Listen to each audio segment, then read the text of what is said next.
Jesus, freezing out there. Immigrants. Okay, Ireland is a country that is so involved with migration. Migration is defined as the movement of people. And why do people move? Well, they're either pushed out of fear or they're pulled out of hope.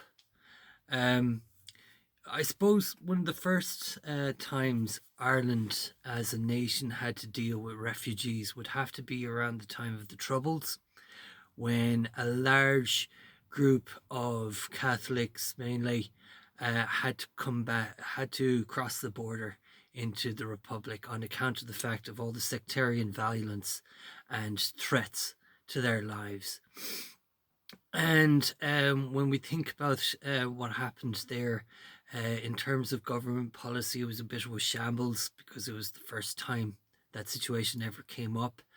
So a lot of those families had to depend on communities and their connections within the community, the families, for them to be put up. And a lot of them were quite literally had to leave their own homes in Northern Ireland with only the clothes on their backs. And a good deal of them survived today, and a good deal of them are so grateful and contribute so much to Irish society today. Personally, my first recollections of refugees would be back in the late 90s when I was in college.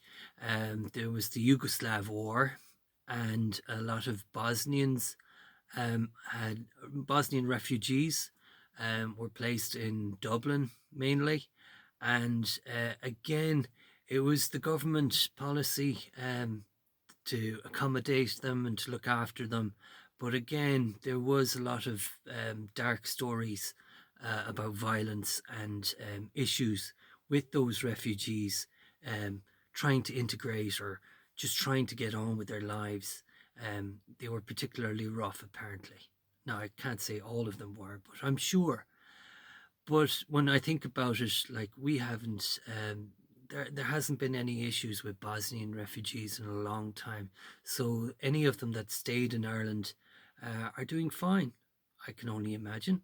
Um, again, during the noughties, we saw a new type of migration. We saw economic migrants, and at the time, the Irish economy was doing fantastic, and it was at the behest of Irish businesses that the government allowed a new stamp system to be brought in, so that Irish businesses could invite migrants, non-European migrants, to come into Ireland and to work.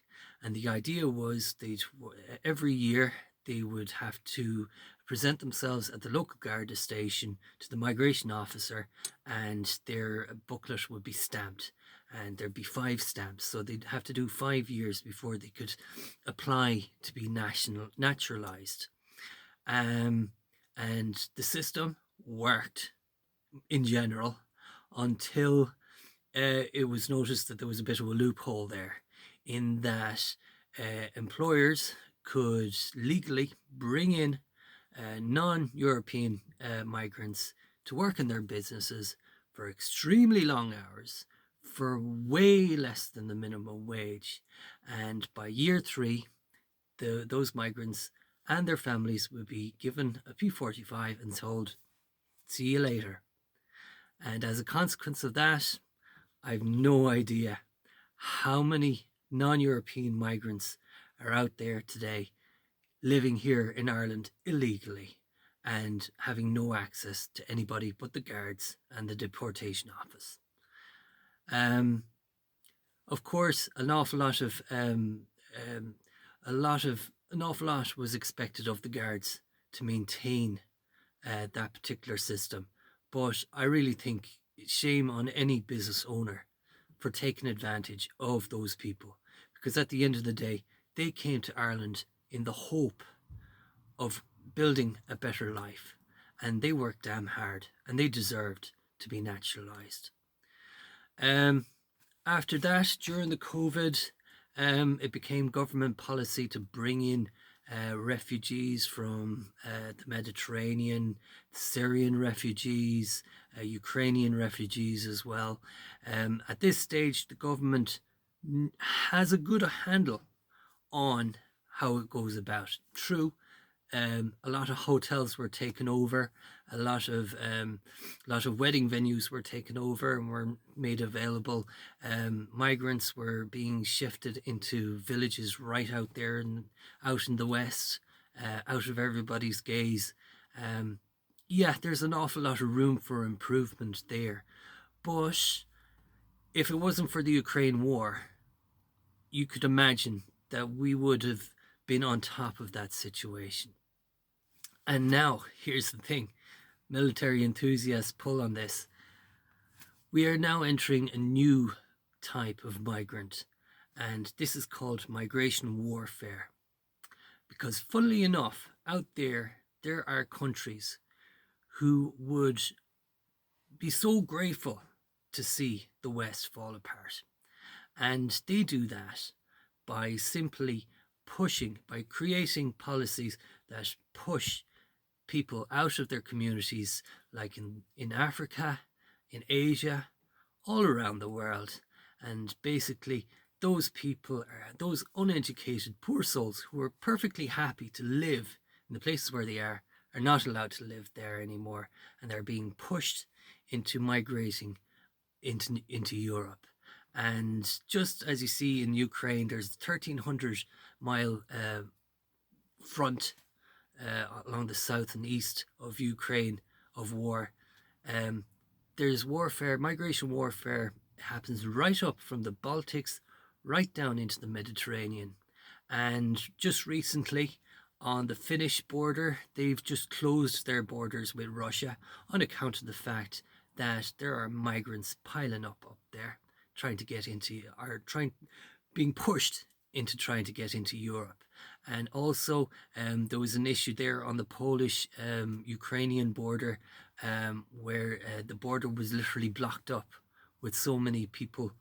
I think there was a trucker strike or something like that.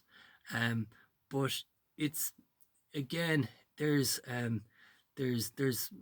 forces at work there in the background. And down in Mediterranean, we see it every year.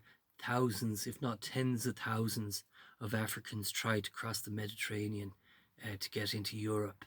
And of course, who's operating in Africa? Who's causing all the trouble down in Africa? Okay, so this is a new type of warfare. It's called migration warfare. And early examples of it would have been in the Second World War, where Germany was invading France. And what the German Air Force was doing, the Luftwaffe was doing, they were bombing small villages and towns indiscriminately. And the idea being was going to force a lot of people out onto the roads and start making their way to Paris.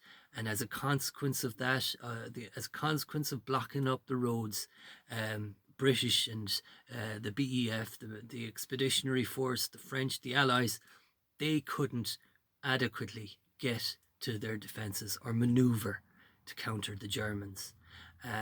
It's a warfare tactic, and we see it as it is today.